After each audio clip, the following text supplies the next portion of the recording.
শুনতে খারাপ দেখা গেল আমার মারতেও সিনিয়রও। No seriously? আমার মার চেয়েও মার senior। চাইতেও বড়? জি ওই তখন টাইমটা বয়স ছিল কত শুরু থেকে? 17 তখন কি তোমাদের শারীরিক সম্পর্ক হয়ে গেছে? হয়ে গেছে। একটা মা একটা ছেলের সাথে শোয়ার জন্য নিজের সন্তানকে সেই ছেলের বোন বানায় দেয়। মানে আমাকেও বাচ্চার মতোই পালছে, বাচ্চার মতোই ট্রিট করছে। ও তো এখনো বলে যে আমি ওকে বাচ্চার মতন পেলে বড় করছি, আসলেই বাচ্চার মতো পেলে বড় করছে। আমি ভাই গরিব মানুষ ভাই, ও আমার নামে অলরেডি 5টা-6টা মামলা করে ফেলছে। প্রত্যেকটা মামলায় আমার যে পরিমাণ টাকা যায়, আমার একটা বাইক অলরেডি আমি বিক্রি করে ফেলছি এই মামলা চালানোর জন্য। কেউ থাকবে না আমার পাশে আমি মনে করি। আমার মনে হয় যে আমার ফ্যামিলিটা, আমার পরিবারটা সব ধ্বংস হয়ে যাবে।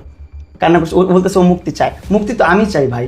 আপনারা মায়া কান্না করবেন, আপনারা বলবেন যে হ্যাঁ এই ছেলের দোষ, যেহেতু ছেলে ছোট ছিল, যেহেতু ছেলে একজন বয়স্ক মহিলা তাকে দুধ খাওয়াইছে এবং সে দুধ খায় গলে গেছে বাচ্চাদের মতো, তো অবশ্যই ছেলেটার দোষ। মায়ের স্নেহ এবং শারীরিক মিলন একসাথে দিছে, গলে গেছে ছেলেটা, অবশ্যই ছেলেটার দোষ। আমি গত প্রায় 14 বছর ধরে আন্দোলন করে আসছি সরকারের কাছে। শেষ হয়ে যায় সব কিছু করার নাই। কিচ্ছু করেন নাই মামুন। আসসালামু আলাইকুম নীরব ভাই, কেমন আছেন ভাই? আমি অনেস্টলি মামুন, আমি ভালো নাই তোমার এই পরিস্থিতি দেখে, এবং আমার মনে হয়েছে যে আসলে হচ্ছেটা কি। প্রত্যেকটা মানুষ আজকে দ্বিধা বিভক্ত। কেউ বলে যে মামুনকে যেভাবে হ্যারেস করা হচ্ছে সেটা ঠিক না, কেউ বলে যে কি করবে, আইনের চাপে তো পড়ে গেছি। আবার কেউ বলতেছে যে মামুন কি আসলেই ইউজ করছে নাকি ইউজ হয়েছে। আমি আসলে ইউজড হয়েছি ওর কাছে। ও 4 বছর আমাকে যেভাবে ঘুরাইছে, যেভাবে নাচাইছে, নাকি দড়ি দিয়ে যেভাবে ম্যানিপুলেট করছে, এভাবেই হয়েছে। আসলে বিষয় হচ্ছে আমি 4 বছর আগে আমার বয়সটাই কতটুকু ছিল, অল্প একটু বয়স ছিল, এখনও অল্প একটু বয়স, এখনও ওর হাঁটুর বয়সটা আমার হয় নাই, এখনও ওর যে এজ তার অর্ধেকেরও অনেক কম আমার এজ। সো আমার থেকে অনেক ভালো ও বুঝে আর একটা মানুষকে কীভাবে কন্ট্রোল করতে হয়, একটা মানুষকে কীভাবে ম্যানিপুলেট করতে হয়, এটা আমি মনে করি ও ইনাফ জানে, ইনাফের চেয়ে বেশি অ্যাডভান্স জানে। পুরো পৃথিবী, পুরো দুনিয়া ওর ঘোরা শেষ। ঢাকা ইউনিভার্সিটি থেকে বের হয়েছে, মডেলিং করছে, ইন্ডিয়াতে র্যাম্পে হাঁটছে, তারপর আপনার এয়ারলাইন্সে জব করছে, ব্যাংকে একজন জব করতেছে। তো ভালো ভালো জায়গায় যাচ্ছে, ভালো ভালো কাজ করতেছে। সো ওর মাথাটাই অন্যরকম, ব্রেনটাই অন্যরকম। ও যে খেলাটা খেলে সেই খেলাটা আমার দ্বারা কখনো পসিবল না। কারণ বললাম না, ওর হাঁটুর বয়সটা আমার হয় না। ও যেভাবে ব্রেন খাটায় খেলতে পারে ওই খেলাটা আমি খেলতে পারি না। আপনারা দেখছেন আমার প্রিভিয়াস যে লাইফটা, সেই লাইফটা করার একটাই কারণ যে আমার মনের ভিতরে যে আক্ষেপ, আমি যে আসলে একটা জায়গায় আটকায় গেছি, একটা খাঁচার মধ্যে বন্দি হয়ে গেছি, আমি এটা মানুষকে প্রকাশ করতে পারছি না বা মানুষকে বুঝাইতে পারতেছি না। ও আইনগতভাবেও আমাকে আটকায় দিচ্ছে, টাকা পয়সা, নিজের ক্ষমতা সব কিছু দিয়ে, প্লাস সোশ্যাল মিডিয়াতে এসে কন্টিনিউয়াসলি পোস্ট করে। ওর সাথে আমার ব্রেকআপ হওয়ার 1 বছর হয়ে গেছে, কিন্তু এখন পর্যন্ত ওকে নিয়ে আমার একটা পোস্ট দেখবেন না আমার পার্সোনাল অ্যাকাউন্টগুলোতে, বা এই যে ঝগড়া হলো, ঝগড়ার পরও একটা পোস্ট দেখবেন না আমি করছি। কিন্তু ওর পোস্ট দেখেন আপনারা, কয়েকশো পোস্ট পাবেন, 1 বছরে 1000-এর উপরে পোস্ট আছে আমাকে নিয়ে। যখন আমার সাথে ঝগড়া চলতেছে বা আমি কাঠগোড়া দৌড়াদৌড়ি করতেছি, আদালতে যখন দৌড়াইতেছি, ওই টাইমটাতেও আমার ভিডিও আপলোড করতেছে, যখন আমি ওর অনেক বড় এনিমি। তো আমি চাচ্ছিলাম যে ভাই, ও তো আমার মিস ইউজ করতেই আছে। ওর যখন বলে আমার ভিডিও ইউজ করো না, আমার ভিডিও আপলোড করো না, তুমি তোমার মতন ভিডিও আপলোড করো। এখন তুমি একজন সেলিব্রিটি, একজন ইনফ্লুয়েন্সার, একাকিত্বভাবে কন্টেন্ট করো, নিজের মতো করো, বা অন্য কাউকে নিয়ে কন্টেন্ট করো, আমাকে নিয়ে কন্টেন্ট ছাড়ো না। কয় আমি তোমার ফ্যান, আমি তোমার ভিডিও ছাড়তেই পারি। এই আটকে গেলাম, কিছু বলি না এখানে। তারপর এই যে আমি তোমার ফ্যান, তোমার ভিডিও ছাড়তেই পারি, ছবি ছাড়তেই পারি, কিন্তু তিনি নিজে অন্য মানুষের সাথে তোমার একান্ত ছবি বা এডিট করা ছবি এইগুলো ছাড়ে, হাউ ইট ইজ? এটাই হচ্ছে আমাদের লাস্ট ঘটনা যেটা হয়েছে। আমি ওর বাসায় গেলাম রাতের বেলা, অনেক রাতে। আমাকে ফোন দিয়ে নিয়ে গেছে ও জোর করে নিজে। হ্যাঁ, আমাকে ফোন দিছে যে তোমার আসার কথা ছিল, তুমি আসো না কেন? ও আমাকে বারবার বলতেছে আমাকে নিয়ে ঘুরতে হবে। প্রথম বলতেছে যে তোমার BMW নিয়ে বের হতে হবে, আমাকে নিয়ে ঘোরাতে হবে তোমার গাড়িতে করে। বললাম আমি একটু অসুস্থ, আমি একটু বাইরে আছি, আমি একটু ঝামেলার মধ্যে আছি, এগুলো একটু সেট করি, তারপর দেখতেছি, আমি তোমাকে সময় দিব, সমস্যা নেই। এখন কি করবো, সময় না দিলে বলতেছে যে আমি তোমার মামলা তুলবো না, এটা করবো সেটা করবো না, একদম ডিরেক্ট। পরে যখন আমি যাইনি রাত্রেবেলা, টোনটা কি ছিল, কিভাবে বলছে? টোনটা এভাবে ছিল, যখন একদম ভোর 4টা 4:30 দিকে আমি কল দিয়ে বলতেছে কোথায় তুমি? আমি তো একটু বাসার দিকে এদিকে আসছি ভিতরে। বলছে তুমি এখন আমার বাসায় আসবে, তোমাকে না বলছি রাত্রেবেলা আমাকে নিয়ে বের হতে, তুমি বের হও না কেন? তুমি আমার কথা শুনতেছো না কেন? এইসব ব্যবহার তো তোমার কাছ থেকে আমি আশা করি নাই কখনো। আমি তোমার মামলা তুলে ফেলবো, মামলা তোলার আগে এই অবস্থা, মামলা তুলে তুমি আমাকে চিনবাই না। পরে আমি ওকে মানে বোঝানোর চেষ্টা করছি, তোমার সাথে এখন একটা ভালো একটা বন্ধুত্ব সম্পর্ক, তুমি যেভাবে বলতেছো ঠিক আছে ফাইন, তোমার কথা আমি নাচতেছি, তোমার পুতুল হয়ে নাচতেছি, কিন্তু এই বলে এই না যে যেভাবে বলবা, যখন যা বলবা তাই মানতে হবে, সবসময় মানতে হবে। মানে একটা ধৈর্যের একটা বাঁধ থাকে, সেই বাঁধটাও একদম ক্রস করে ফেলছে, ওটা তো নাই। একবার জেল খাটানোর পরে এখন আমার মামলা করার পর আমার বলছে আমি তোমার মামলা তুলবো না, এর মধ্যে তুমি আমার বাসায় না আসলে তুমি তোমার মতন থাকবা, আমি আমার মতন থাকবো, তুমি কিভাবে কি তোমার মামলা তুলবা এটা তুমি জানো, আমি জানি না। এটা শোনার পর আমি রাত 4টা 4:30টার দিকেই ওর বাসায় চলে যাই। যেভাবে ওকে আমি বাসায় চলে গেছি, বলছি যাক আমি ভাই যেহেতু একবার প্রেস কনফারেন্স করে ফেলছি, প্রেসের সামনে সবাই বলে ফেলছি যে আমরা একটা ভালো একটা বন্ধু, আমাদের ভালো সুসম্পর্ক, আমরা কোলাবোরেশন পার্টনার, আমরা শুভাকাঙ্ক্ষী। আমি কিন্তু সবগুলো নিউজের মধ্যে কিন্তু এটা হাইলাইট করার চেষ্টা করছি যে মানুষ যেন বুঝে, মানুষ যেন আমাকে নেগেটিভলি না নেয়ার, যে আমি আর ওর সাথে রিলেশনে নেই। কিন্তু ও চাচ্ছে যে আমি আবার ওর সাথে রিলেশনে যাই। ওর সাথে কেন রিলেশনে যাব না, আমি কেন আমার মেয়ে ফ্রেন্ড নিয়ে ঘুরবো, আমি অল্প বয়সী মেয়ে নিয়ে কেন ঘুরবো, ওর সাথে কেন ঘুরবো না, এইগুলো হচ্ছে ওর অনেক বড় ক্ষোভ, অনেক বড় সমস্যা। এখন আমার যে বয়স, আমার যে এজ, এই এজটাই তো ঘোরাফেরা করার, এই এজটাই তো বান্ধবী নিয়ে ঘোরার, গার্লফ্রেন্ড নিয়ে ঘোরার। আর ওর সাথে আমার ব্রেকআপ হয়ে গেছে 1 বছর আগে অলরেডি। আর ওর সাথে 1 বছর আগে না, যখনই ওর সাথে সম্পর্ক শুরু হয় তখন ওর সাথে প্রায় 6 মাস 1 বছর আমার বন্ধুত্ব সম্পর্ক ছিল। তারপর যখন আস্তে আস্তে ও আমাকে প্রপোজ করতেছে, আমাকে ম্যানিপুলেট করতেছে, ছোট ছোট আপনার ম্যাটেরিয়ালস দিয়ে দিয়ে আমাকে প্রবলেমে ফালাইতেছে, মানে ওর ফাঁদে ফালাইতেছে। আর আমি তো একটা ছোট্ট একটা মানুষ, আমিও ফাঁদে পড়তেছি, আমি এত একটা বড় একটা স্টুপিড, আমি একটা গাধা, আমিও ওর ফাঁদে পাড়া দিচ্ছি। তখন বয়স ছিল কত শুরু থেকে? 17, 16, 17 এরকম। ও মাই গড, তাহলে তো ওই সময় অ্যাডাল্টারের কেস হওয়ার কথা।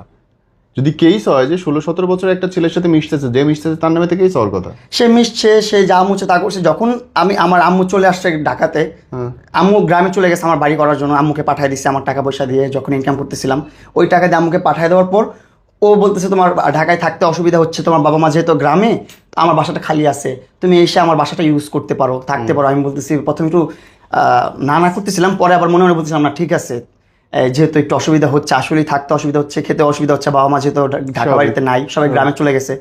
তো আমি ওর বাসায় গেছি, তখন ও আমার খুব খুব শুভাকাঙ্ক্ষী, ভালো একটা ফ্যান। ও আমাকে ছোট ছোট ম্যাটেরিয়ালস গিফট করে করে আমাকে ওর টোপে আনতেছে, আর আমি পড়েও গেছি। দেন ওর বাসায় গেলাম, যাওয়ার পর কয়েক মাস থাকলাম। থাকার পর দেখি কয়দিন পর দেখি ও আসে আমার সাথে মিলামেশা শুরু করে দিল। তো ওর বাসায় থাকলাম, থাকার পর আম্মু আব্বু যখন ঢাকা চলে আসছে, তখন আমি আবার যখন চলে গেছি, তখন ও আমাকে আবার ফোন দিয়ে ডিস্টার্ব করা শুরু করলো যে তুমি আমার বাসায় না থাকলে আমার ভালো লাগছে না, ব্ল্যাকমেল করা শুরু করতেছে, ইমোশনাল ব্ল্যাকমেল করতেছে। যখন ইমোশনাল ব্ল্যাকমেলটা কাজে না লাগলো, দেখতেছি ইমোশনাল ব্ল্যাকমেল করে আমি আসতেছি না ওর বাসায়, তখন ওর হাত কাটা শুরু করলো। ওর হাত দেখবেন এখান থেকে এ পর্যন্ত শুধু কাটাই। কত স্টেপ আছে, মানে একটা মানুষ কতটা পৈশাচিক হইতে পারে, নিজের শরীরকে, নিজের দেহকে ছুরি দিয়ে, চাকু দিয়ে এমনি কোপায় কোপায় কাটে, মানে তোমাকে চাওয়ার জন্য, আমাকে পাওয়ার জন্য, বাসায় ব্যাক আনার জন্য। তখনও ও তো ভাইরাল না, ওকে নিয়ে অত কন্টেন্ট বানাইনি, আমি ভাইরাল করিনি তখন আমি আমার মতন কন্টেন্ট করি। ও একজন শুভাকাঙ্ক্ষী, ওই হিসাবে লাইভে আমি ওকে শাট আউট দিই, সবসময় আমার ভিডিওতে আমি শাট আউট দিই, কথাবার্তা বলি, দ্যাটস ইট। কিন্তু ওর আমি কন্টেন্ট করে দিই না ওই টাইমটাতে। তো তখন আমাকে হাত কেটে ব্ল্যাকমেল করতো যে আমি মরে যাবো তোমাকে না পেলে, তুমি আমার পাশে না থাকলে। তো আমি আবার এই কথাকে মাফ করো, আমি এই জায়গায় খুব বাজেভাবে জিজ্ঞেস করি। হ্যাঁ অবশ্যই। তখন কি তোমাদের শারীরিক সম্পর্ক হয়ে গেছে? তখন হয়ে গেছে।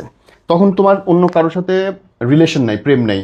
আমি রিলেশন করি না তখন, কারোর সাথে প্রেম নাই, কিন্তু রিলেশন নাই। কিন্তু আমার অনেকগুলো বান্ধবী ছিল যাদের কাছ থেকেও আমাকে অলরেডি ছুটায় ফেলছে, যাদের সাথে আমার কথা বলতে দেয় না, তাদের কাছে যেতে দেয় না, তাদের মানে কোনো রকম কন্ট্যাক্ট আমার রাখতে দেয় নাই। সরি আমি এভাবে জিজ্ঞেস করতেছি, আমার উচিত না।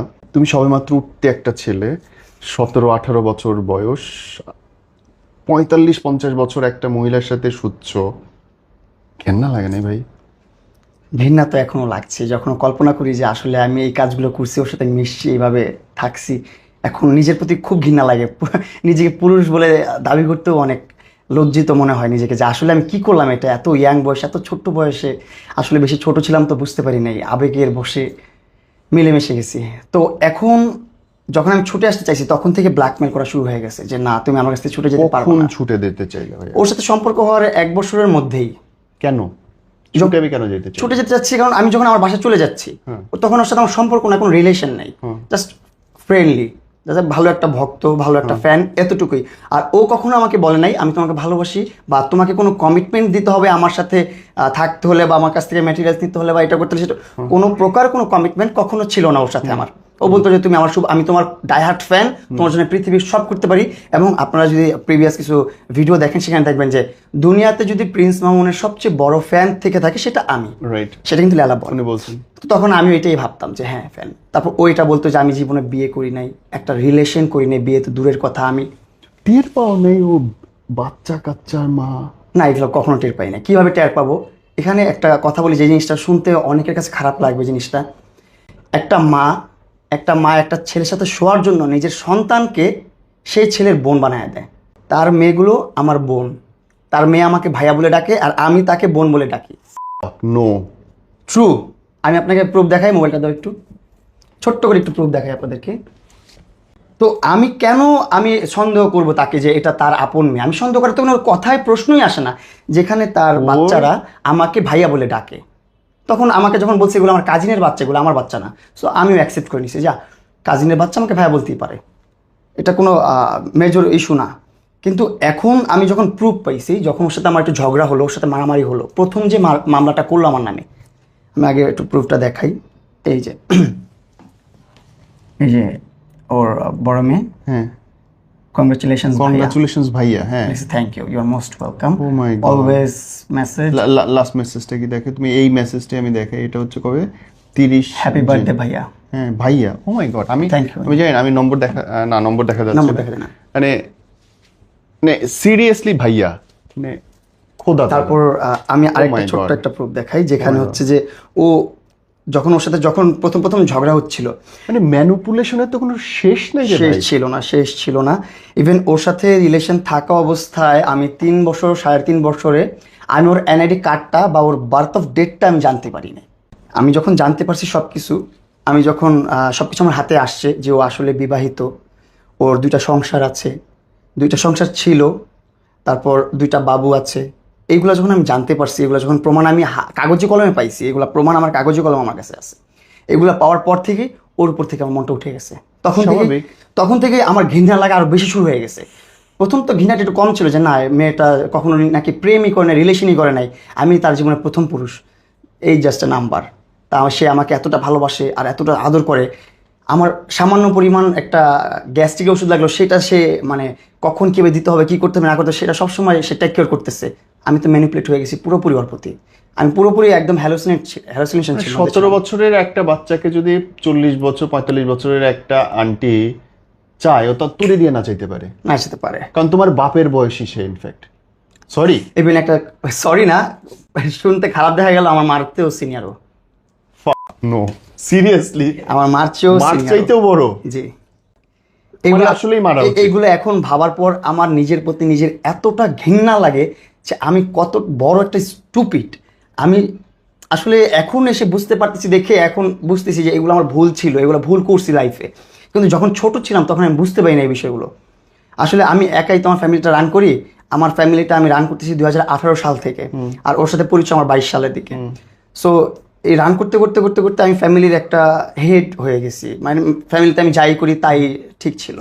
তো আমার বাবা মাও দেখতেছিল, যে আমার বাবা মাকেও আমি এইভাবে প্রকাশ করিনি যে আব্বু আম্মা আমাকে ব্ল্যাকমেল করতেছে, আমি কখনো বলি নাই তাদের কাছেও কখনো যে আমাকে হাত কেটে ব্ল্যাকমেল করো। একবার হাত কাটে নাই, একবারে এতগুলো কাটে নাই, ও স্টেপ বাই স্টেপ কাটছে। যতবার আমি চলে আসছি ওর কাছ থেকে ততবার ও হাত কাটছে, যতবার ওর কাছ থেকে চলে আসছি ততবার হাত কাটছে। তারপর ও অনেক আপনার মনে করেন কিছু খেয়ে ফেলতো, ধরেন হারপিক বিষ এটা ওইটা থাকে না, এই লিকুইড টাইপের, এগুলো খেয়ে ফেলতো সুইসাইড করার জন্য। ওর কাজী বউরা ফোন দিত, ওর দারোয়ান ফোন দিত, ওর নিচে বিকাশ দোকানদার ফোন দিত, ভাইয়া এরকম এরকম আপু তো মরে যাচ্ছে, সেটা হচ্ছে বাসায় আসেন তাড়াতাড়ি। মানে সার্কেলে যাদের যাদের সম্ভব তাদের দেখে যেভাবে পারতো ও এই সুইসাইড করার ব্ল্যাকমেলটা অনেক দিন চলছে, এই 3 বছর 3.5 বছর এটা চলছিল। তারপর যখন আমি এই প্রমাণগুলো পাইছি, না এখন এসে চিন্তা ভাবনা করতেছি না, এটা খুবই বাজে হচ্ছে, যা হয়েছে লাইফে, ওর জীবনে সংসার করা শেষ। এখন প্রথমে ভাবতেছিলাম যে ও মনে হয় আমি ওর জীবনের প্রথম পুরুষ, আমি যদি ছেড়ে চলে যাই বা আমি যদি ছেঁকা দিই কি হবে তার। কিন্তু এখন দেখতেছি না, সে আমাকে তার প্রতারণার ফাঁদে ফালাইছে, সে অলরেডি 2টা সংসার করে ফেলছে, জীবনের যা এক্সপিরিয়েন্স নেওয়ার সব নেওয়া শেষ, তার জীবনে চাকরি করা শেষ, বাচ্চা পালা শেষ, জামাই পালা শেষ, সংসার করা শেষ। মানে আমাকেও বাচ্চার মতোই পালছে, বাচ্চার মতোই ট্রিট করছে। ও তো এখনো বলে যে আমি ওকে বাচ্চার মতন পেলে বড় করছি, আসলেই বাচ্চার মতো পেলে বড় করছে। এই জন্যই আমি বেশি ওই জায়গাটা থেকে বের হতে পারতেছিলাম না, বাচ্চার মতো করে পালতো।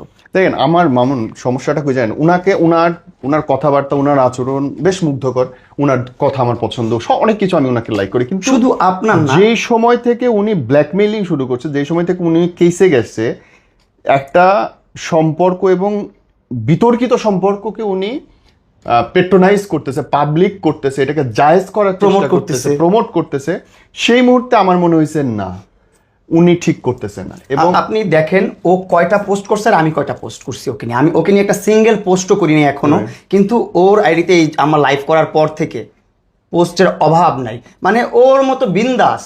ওর কথা হচ্ছে আমি তো রাষ্ট্রবাদী, আমি তো রাষ্ট্রপক্ষ, আমি যদি কোর্টে নাও যাই রাষ্ট্র আমার হয়ে লড়বে, আমার কোনো টেনশন নাই, আমি আমার মতন টিকটক করি, আমি আমার মতন এইখানে হ্যাং আউট করি ওখানে। ও ঢাকার কোনায় কানায় যে ঘুরতেছে, মানে ঢাকা শহরের ঢাকার বাইরেও যাচ্ছে ও এখন, নেত্রকোনা এটা ওটা সেটাও গ্র্যান্ড ওপেনিংয়ে যাচ্ছে ও এখন। মানে আমার সাথে ঝগড়ার পর ও আরেকটা ভিডিও করছে, হ্যালো আমার শুভকাঙ্ক্ষীরা কেমন আছেন আমার ভালোবাসার মানুষেরা, আমি এইখানে আসতেছি গ্র্যান্ড ওপেনিং করতে। এই যে রিসেন্ট ঘটনা, আর আমি এদিকে জেলের চক্কর কাটছি, আর আমি এদিকে চক্কর খাচ্ছি। ও আমার নামে, আমি লাইভ করে বের হওয়ার পরপরই আমার নামে আরেকটা মামলা করছে। ওখান থেকে বের হওয়ার পরপর ক্যান্টনমেন্ট থানায় ঢুকে আরেকটা মামলা করছে, নতুন আরেকটা মামলার ভুক্তভোগী আমি শুরু। আবার আরেকটা শ্লীলতাহানি মামলা করছে, তারপর আরও অনেকগুলো ধারা দিছে, একসাথে অনেকগুলো ধারা দিছে। এর মধ্যে উল্লেখযোগ্য হচ্ছে শ্লীলতাহানি, আমি নাকি করার চেষ্টা করছি। আমি ওর বাসা থেকে লাইভ করতে করতে বের হয়ে গেছি। বের হওয়ার পরে ও কিন্তু একটা ভিডিও আপলোড করছি যেখানে ওর হাত পা সব ওকে, মেকআপ করতেও ভুলে নাই সে। এই লাইভটা শেষ করেই সে যে কার কাছ থেকে বুদ্ধি নিচ্ছে জানি না, প্রথম যা ভর্তি হয়েছে কর্মীটলা, ওইখান থেকে কোনো কাজ হচ্ছে না, গেছে সিএমএইচ, যে ওইখান থেকে 2 হাতে 2টা ব্যান্ডেজ ব্যাট প্যাচা, এখন বলতেছে আমি নাকি ছুরি দিয়ে আঘাত করছি। আমার কাছে তো প্রুফ আছে ভাই, আমি তো লাইভে দেখাইছি যে ওর ঘরের একটা কর্নারে ফুলের তোড়ার পিছনে এত বড় একটা ছুরি। আল্লাহ না করুক ওই যে আমার অজ্ঞান করে রেখে আমার মোবাইল থেকে আমার পার্সোনাল ব্যক্তিগত ছবিগুলো নিয়ে গেছে, সেটা কোনো বিষয় না, কিন্তু ওই ছবি এটা কিভাবে কি হয়েছে? আমার বাসায় ও 5টা বাজে নিচ্ছে, নেওয়ার পর আমাকে পানিটা শরবত খাইলাম, খাওয়ার পর আমি তো অজ্ঞান হয়ে ঘুমাচ্ছি। আমার ওই ভিডিও দেখলে বা ছবি দেখলে আপনি বুঝতে পারবেন যে আমি কতটা অজ্ঞান হয়ে ঘুমাচ্ছি। আমি দেখাই আপনাদেরকে একটু। ও মাই গড, এটা কি শুনলাম? এই দেখেন, ও টাইমটাও দেখাই আমি একটু কষ্ট করে, একটু দেখাই। এই যে মিট দ্য প্রেস ওর গ্রুপটা, এখানেও 6টা 31 আমি যদি ওর বাসা ট্রেস পাস করি, এটাও একটা মামলা করছি, আমি ওর বাসা ট্রেস পাস করছি। কিভাবে ট্রেস পাস হয়, আমি ওর বাসায় 4টা 4:30টার দিকে ওর বাসায় ঢুকছি। একটা মানুষের বাসায় একটা মানুষ, তাও বাড়িধারা ডিওএইচএস এর মতো একটা জায়গা, ক্যান্টনমেন্ট এরিয়া, যেখানে 1 সেকেন্ডে কল দেওয়ার সাথে 1-150 সিকিউরিটি গার্ড চলে আসে বাসার নিচে, সেখানে আমি কিভাবে ট্রেস পাস করে ওর বাসায় ঢুকি। মামলার এই একটা জিনিস ট্রেস পাস। আমি ট্রেস পাস কীভাবে করি, ট্রেস পাস করলে ও আমার মোবাইল নিয়ে 6:30 বাজে ও প্রেস গ্রুপে কীভাবে আমার মোবাইলের যে পার্সোনাল ব্যক্তিগত ছবিগুলো, আমার মোবাইলের ছবি আমার মোবাইল থেকে নিয়েই ও পোস্ট করছে, যে গ্রুপে দিছে, মিট দ্য প্রেসে দিছে, ওইখানে আপনার আরও অনেক পালা সাংবাদিক আছে যারা ওর কথায় উঠে বসে, যেভাবে বলে সেভাবেই। জানি না কি করছে, এই যে ওর ভেরিফাইড নাম্বার, এই নাম্বারটা দিয়ে ওই যে গ্রুপে মেসেজগুলো করছে। আপনি এই যে একটু দেখেন, আমি স্ক্রিন রেকর্ডটা আপনাকে দিয়ে দিব, এই দেখেন সকল প্রকার দিচ্ছে, এই যে ছবিগুলো দেখেন আমার, আমি কিভাবে ঘুমাচ্ছি। এ তো কিছু খাওয়ায় মিশায় খাওয়ানো মনে হচ্ছে। এখন কি মিশে খাওয়াই সেটা তো আর বলতে চাচ্ছি না আমি, বাদ দিয়ে এইগুলা দেখেন আপনি একটু। সেন্সলেস, এটা ঘুম না, সেন্সলেস হয়ে আছি না আমি? এটা কি ঘুম? এটা স্বাভাবিক মানুষ ঘুমায় ভাবে? ও এই মেসেজগুলো এই দেখেন, আমি একটু ব্যাকে দেই তাহলে দেখতে পারবো। এই যে 2টা ছবি পাঠাইছে মিট দ্য প্রেসে, প্রেস আমার ঘুমাচ্ছে, প্রেস গ্রুপে পাঠানো ওর মেসেজ। ও যদি মেসেজ পাঠাচ্ছে মামুন ঘুমাচ্ছে, আমি ট্রেস পাস করে ওর বিছানার মধ্যে ঘুমাবো কীভাবে? আপনি আমার বাসায় ট্রেস পাস করবেন, ক্রাইম মানে ক্রিমিনাল, আপনি ট্রেস পাস করছেন, আপনি একজন সন্ত্রাসী, আমাকে জোরপূর্বক ঢুকছি খুন করার উদ্দেশ্যে, আর আমি যে ঘুমাচ্ছি। হ্যাঁ, আমি যে ঘুমাচ্ছি, আবার আরেকজন সেটার ছবি তুলে পাঠাচ্ছে, সন্ত্রাসকে আপনি ঘুম পাড়াচ্ছেন, আমি এখন কোথায় যাবো, আমি কি করবো? অপরাধ হচ্ছে তুমি পুরুষ, এছাড়া তো আর কিছু না। ওর মতন একজন মানুষকে, ওর মতন একজন মহিলাকে, 50 বছরের মহিলাকে শ্লীলতাহানি কিভাবে হয়? তার জামা কাপড় ধরে আমি কেন টানবো? আমি ভাই গরিব মানুষ ভাই, ও আমার নামে অলরেডি 5টা-6টা মামলা করে ফেলছে। প্রত্যেকটা মামলায় আমার যে পরিমাণ টাকা যায়, আমার একটা বাইক অলরেডি আমি বিক্রি করে ফেলছি এই মামলা চালানোর জন্য। আমি কিছু করতে পারতেছি না, আমি বাংলাদেশে কি করবো আমি বুঝতেছি না ভাই। আপনারা যদি একটু হেল্প না করেন আমাকে সাহায্য সহযোগিতা না করেন, আমি কিচ্ছু করতে পারবো না। আমি কথা বলতে পারতেছি না, আমার হাত পা সব কাঁপতেছে, আমি ঘুমাইতে পারি না, আমি খাওয়া দাওয়া করতে পারি না। খাওয়া দাওয়া করতে নিলে আমার বমি চলে আসে, ভিতর থেকে বমি চলে আসে, আমি কিছু করতে পারতেছি না। এতটা টেনশনে আমি আসি। পুরুষ হওয়াটা হচ্ছে আমাদের বাংলাদেশের সবচেয়ে বড় ভুল। হ্যাঁ, মহিলাদের জন্য, মেয়েদের জন্য খুব সুব্যবস্থা রাখছে বাংলাদেশ আইন, খুব ভালো একটা ব্যবস্থা রাখছে, এটা অসহায় নারীদের জন্য। কিন্তু এই আইনগুলোর যে অপব্যবহার হয়, কিচ্ছু লাগবে না, একটা মেয়ে চিৎকার করে বলবে যে আমার সাথে শালীনতাহানি করছে, তুমি জেলে গেলে, তোমার প্রতিষ্ঠান কি হলো, তুমি চাকরি বাকরি ব্যবসা কি করতে, আমার পরিবার কিচ্ছু নাই, শেষ, কিচ্ছু থাকবে না। আমি এই যে ঈদটা করছি, গতবার কোরবানি ঈদ করছি জেলের ভিতরে, জানি না এবার কোরবানি ঈদ জেলের ভিতরে করবো না কোথায় করব, তার কোনো গ্যারান্টি আমি দিতে পারতেছি না। কারণ অলরেডি একটা মামলা হয়ে গেছে আমার নামে, যেটা নিয়ে অলরেডি আমার কাছে নিউজ চলে আসছে, আমার কাছে খবর চলে আসছে। আমি খুব আতঙ্কের মধ্যে আছি, আমাকে কখন আবার টুপ করে ধরে নিয়ে যায়, টুপ করে আবার জেলে পুরে দেয়। আমাকে জেলে পুরে দিলে কেউ থাকবে না আমার পাশে, আমি মনে করি। আমার মনে হয় যে আমার ফ্যামিলিটা, আমার পরিবারটা সব ধ্বংস হয়ে যাবে। কারণ যারা ছিল তারা সব পোল্ট্রি নিয়ে ওই পাশে চলে গেছে। আমি এখন খুবই একা, আমার ফ্যামিলি ছাড়া আমার সাথে কেউ নাই। আমার বাবা মা ভাই বোন ভাবি এরাই আছে, আর বন্ধু বান্ধবগুলো আছে। আমার ফ্রেন্ডসরা কী করবে, ওরাও তো ইন্ডিপেন্ডেন্ট না, ওরাও ফ্যামিলির কাছে ইন্ডিপেন্ডেন্ট শুধুমাত্র আমি আমার বেসের মধ্যে। সো আমি মনে করি যখন আমি জেলে চলে যাবো, আমার ফ্যামিলিটা ধ্বংস হয়ে যাবে। আমার ফ্যামিলিটা ধ্বংস হওয়ার আগে আমার ইচ্ছা করে যে আমি নিজেকেই ধ্বংস করে দিই, আমি নিজেকে শেষ করে ফেলি। এই জিনিসটা তো আমি দেখতে পারবো না। আদালতে আপনার মানহানি মামলা হয়েছে, 100 কোটি টাকা নাকি আমার জরিমানা দিতে হবে।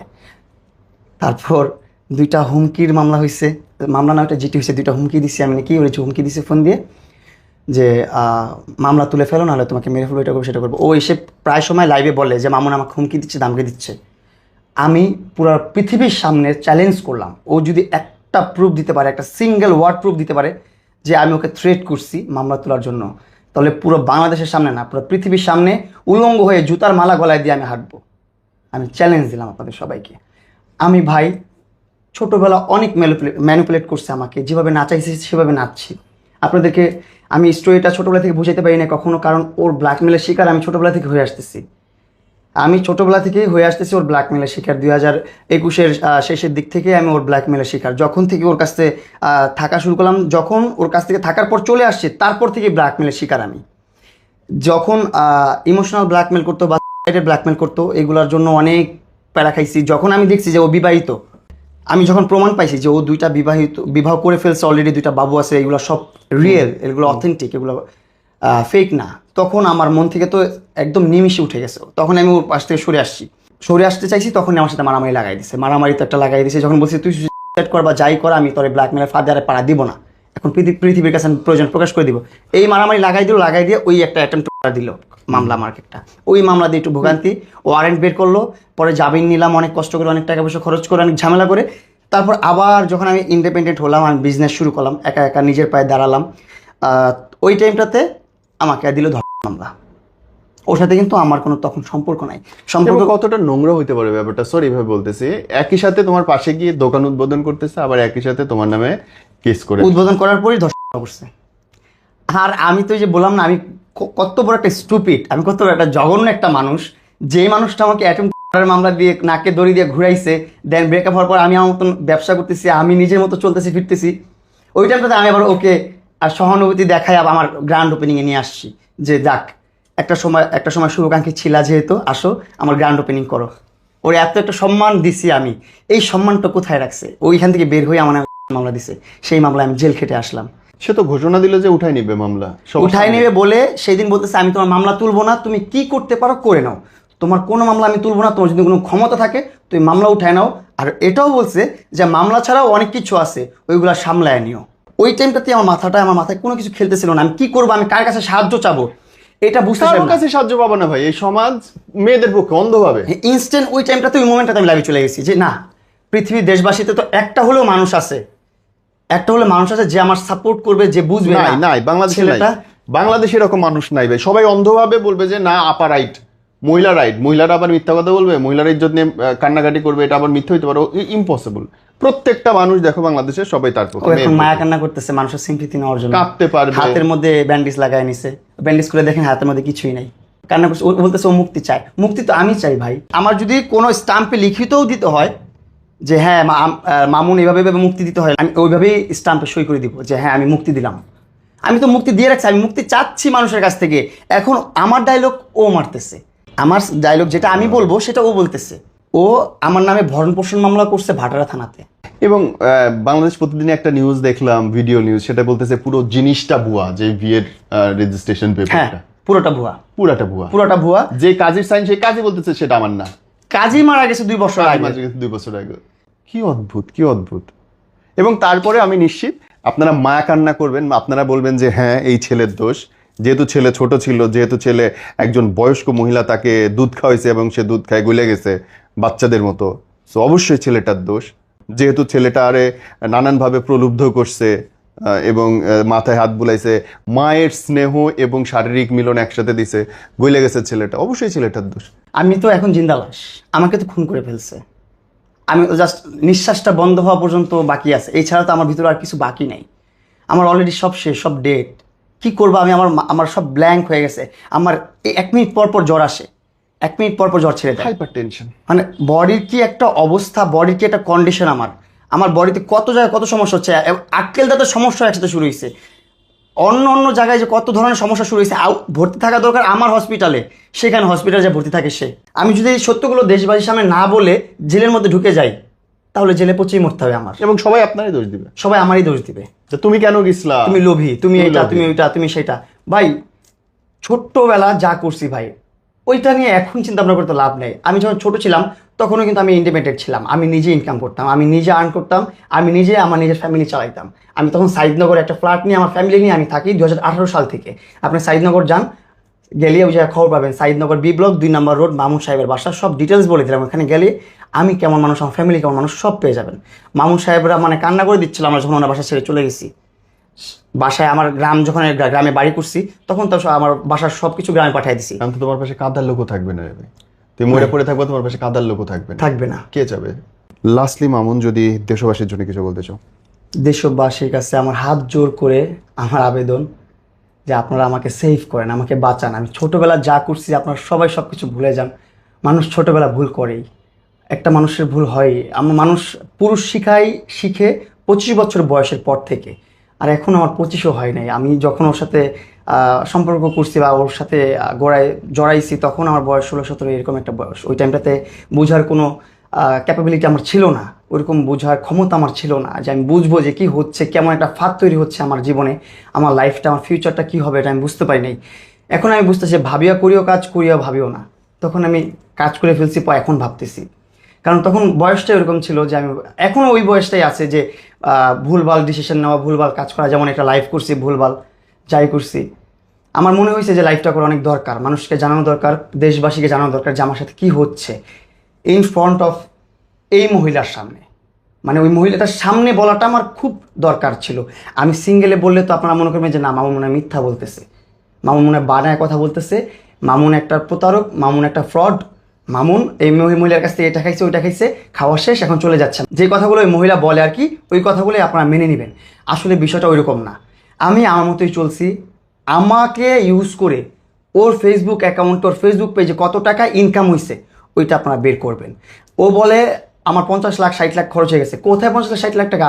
ভাই কি বলে ভাই, কত ধরনের ব্লেম দিচ্ছে আমাকে। ইভেন আমার কাছে ওই প্রুফটাও আছে যে ও বলছে আমাকে 90 লক্ষ টাকা দিবা, না হলে তোমার মামলা তুলবো না, না হলে আমার সাথে থাকতে হবে। এই প্রুফটা আমি আপনাকে একটু দেখাই দিই। এটা ভাইরাল করা হয় নাই, আমি দেখাই নাই কখনো। আমি চাই নাই যে মানুষ ওকে খারাপভাবে দেখুক বা মানুষ ওকে খারাপভাবে নেক, কিন্তু এখন আমার দেয়ালে পিঠ থেকে গেছে, এখন আমি কিছু করতে পারতেছি না। 1 বছর যাবত, একটা বছর যাবত আমি এই কাঠগড়ায় দৌড়াইতেছি। 1 বছর হয়ে গেছে, 1 বছর ধরে ওর কাছ থেকে মুক্তি পাওয়ার জন্য আমি দৌড়াইতেছি। জেল খেটে আসছি, 1 বছর হয়ে গেছে, এখন পর্যন্ত আমি হ্যারেস, এখন পর্যন্ত আমি হয়রানি হচ্ছি। এখন এসে আবার আরেকটা মামলা করছে, যেটার জন্য আরও কত বছর দৌড়াবো সেটা তো কোনো চিন্তা ভাবনাই নেই, সেটার কোনো আশাও নেই, ভরসাও নেই। এগুলো পরে বলতেছি। আবার আমি আপনাকে প্রুফটা দিই, যেখানে ও 90 লক্ষ টাকা চাইছে আমার কাছ থেকে। বলছে যে 90 লক্ষ টাকা দিতে হবে, না হলে তোমার মামলা আমি তুলব না। ও আমার মোবাইলটা নিয়ে, আমার মোবাইল থেকে ওর ইনবক্স, যতগুলো ইনবক্স ছিল প্রত্যেকটা ইনবক্স ডিলিট করে দিছে, যেন ওর কোনো প্রুফ আমি দিতে না পারি, ওর কোনো মেসেজ আমি দেখাইতে না পারি। ওর সবগুলো ইনবক্স ডিলিট, কনভারসেশন ডিলিট করে দিছে। 3-4টা হোয়াটসঅ্যাপ নাম্বার আছে, সব ডিলিট করে দিছে। ইনস্টাগ্রাম আছে, ডিলিট করে দিছে। টিকটক আছে, সব ডিলিট করে দিছে। সব দিক থেকে যে আমি কোনো ধরনের প্রুফ যেন দিতে না পারি যে ও আমাকে কীভাবে ম্যানিপুলেট করতো, কীভাবে আমাকে কনভিন্স করতো, চেষ্টা করতো। এইবার অনেক চেষ্টা করছে আমাকে ওর সাথে রাখার জন্য। এই যে আমি আজকে লয়ারের কাছে যাব। এই মুহূর্তে আমার 2টা অপশন মনে আসতেছে, কেস কন্টিনিউ করা, কেস ক্লোজ করা। তুমি 2টার যেটা চুজ করো সেটা হবে।